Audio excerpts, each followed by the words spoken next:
اسرائیل کی غزہ کو ملبے کا ڈھیر بنانے کی کوشش، مسلسل بمباری کے باعث کوئی جائے پناہ نہیں، موت کے سناٹے میں زندگی کی تلاش بھی جاری۔ غزہ کے باسی ملبے تلے دبے زخمیوں کو نکالنے میں مصروف، بجلی نہ ہونے پر ٹارچ جلا کر لوگوں کو نکالتے اور اسپتال پہنچاتے رہے۔ اسپتال لائے گئے بچے کو بچانے کے بعد میڈیکل ٹیم کا رکن اسے بہلاتا رہا اور اپنے آنسو مشکل سے روکتا رہا۔ خان یونس میں 11 سالہ بچی کو تباہ شدہ عمارت سے 23 گھنٹے بعد زندہ نکال لیا گیا۔ اسرائیلی فورسز نے غزہ کے سب سے بڑے الشفا اسپتال کے قریب بمباری کی۔ اسپتال میں ہزاروں زخمی اور سینکڑوں خاندانوں نے پناہ لے رکھی ہے۔ القدس اسپتال خالی کرنے کی دھمکی دے دی۔ مظلوم غزہ باسیوں کو پیاروں کی تدفین کے لیے قبر تک نہیں مل رہی۔ سینکڑوں افراد کو اجتماعی قبروں میں سپرد خاک کیا گیا۔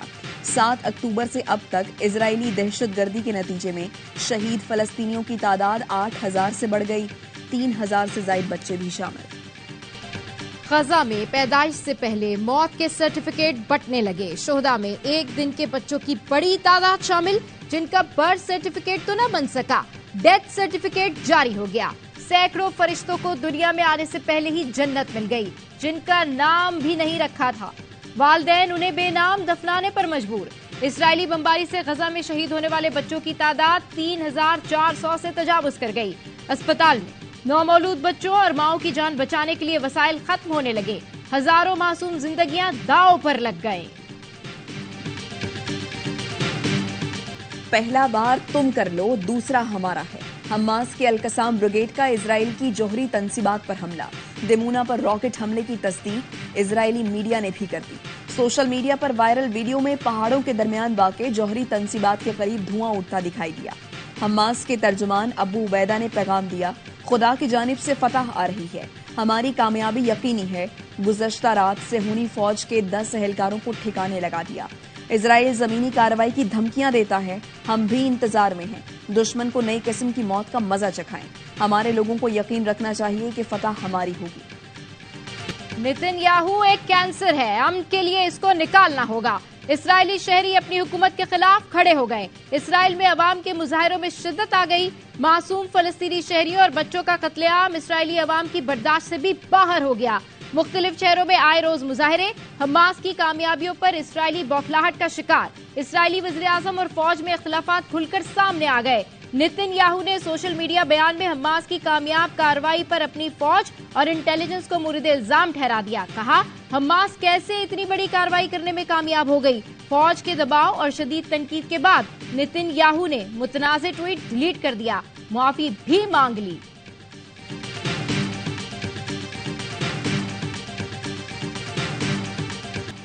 حکمرانوں، ایمان کا تقاضا ہے امریکہ کے خلاف کھڑے ہو جاؤ۔ فلسطین کا ساتھ نہیں دیں گے تو سمجھ لیں ہم غلام ہیں۔ مولانا فضل الرحمان کا کوئٹہ میں طوفان الاقصی کانفرنس سے خطاب۔ فلسطینیوں کی جنگ آزادی میں شریک ہونے کا اعلان۔ کہا، جنہیں تم دہشت گرد کہتے ہو، ہم انہیں وقت کا مجاہد سمجھتے ہیں۔ یہودی لابی نے جس ایجنٹ کو ہمارے ملک بھیجا اسے شکست دے دی۔ آج وہ ایجنٹ مکافات عمل کا شکار ہے۔ اسرائیل کو بھی شکست دیں گے۔ مودی کھل کر اسرائیل کی حمایت کر رہا ہے۔ پاکستان کے حکمران کیوں کھل کر فلسطین کی حمایت نہیں کر رہے؟ مولانا فضل الرحمان عربی میں فلسطینی قوم اور حماس کی قیادت سے بھی مخاطب ہوئے۔ غزہ میں ظلم بند ہونے تک احتجاج کریں گے، امیر جماعت اسلامی سراج الحق کا اعلان۔ کہا، اسرائیل کے ہاتھوں 2.5 لاکھ سے زیادہ فلسطینی شہید ہو چکے۔ دنیا کے حکمرانوں نے اس ظلم پر آنکھیں بند کی ہوئی ہیں۔ اسرائیلی بربریت کے خلاف اسلام آباد میں جماعت اسلامی کا غزہ مارچ۔ آپارا چوک سے فیض آباد چوک تک ریلی۔ حماس رہنما اسماعیل ہانیہ کا پیغام سنایا گیا۔ 19 نومبر کو لاہور میں ولین مارچ ہوگا۔ ڈی چوک پر MWM کی ریلی۔ راجہ ناصر عباس نے کہا، غزہ والوں نے اسرائیل کا غرور خاک میں ملا دیا، ہم فلسطینیوں کے ساتھ ہیں۔ کراچی پریس کلب پر بھی احتجاج۔ مظاہرین نے پوری مسلم امہ کو ایک پیج پر آ کر اسرائیل کے خلاف آواز اٹھانے کا مطالبہ کیا۔ لاہور میں قاف لیگ نے فلسطینیوں کے حق میں ریلی نکالی۔ بیروت میں ہزاروں افراد فلسطینیوں سے اظہار یکجہتی کے لیے نکلے۔ اسرائیل کے خلاف نعرے بازی، جنگ بندی کا مطالبہ۔ میڈرڈ میں بھی فلسطینیوں سے اظہار یکجہتی۔ سان فرانسسکو میں جیوش فار پیس نامی تنظیم کی ریلی، فلسطینیوں کی نسل کشی روکنے کا مطالبہ۔ نیو یارک میں ہزاروں افراد نے ریلی نکالی، بروکلین کے پل پر فلسطینی پرچم لہرا دیے گئے۔